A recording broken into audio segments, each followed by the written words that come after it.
Perlis adalah benteng ahli sunnah wal jamaah. Di sini benteng ahli sunnah wal jamaah. Ahli sunnah seperti mana yang diamalkan oleh Nabi dan para sahabat radhiyallahu anhu. Seperti mana yang diamalkan oleh imam-imam yang 4 dan para mujtahidin yang lain.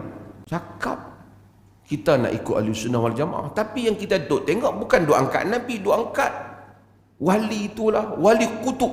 Wali kutub ni, kutub mutasarrif ni, ialah benda ni ada dalam kitab-kitab depa ni. Yang hebat dia sebut wali kutub ni tuan-tuan. Hebatnya apa? Wali ni dia kata Allah bagi semua pentadbiran alam ni Allah serah kat wali ni. Kalau wali ni tak uruskan, dunia ni berlanggak semua. Allah telah tinggalkan, Allah tengok bumi ni, dunia ni, bukan bumi, dunia ni sekali saja. Allah kemudian tinggalkan bumi ni completely untuk diuruskan oleh wali. Sebab itu apa-apa kita minta kat wali, kalau Allah dah, ni hampa tolong buat lah, aku dah kerja lain. Seolah-olah macam tu. Dia kata tak. Maksud Allah tengok sekali tu, sekali selama-lamanya. Hang mai kok mana sekali selama-lamanya? Apa maksud Allah tinggalkan sepenuhnya tu?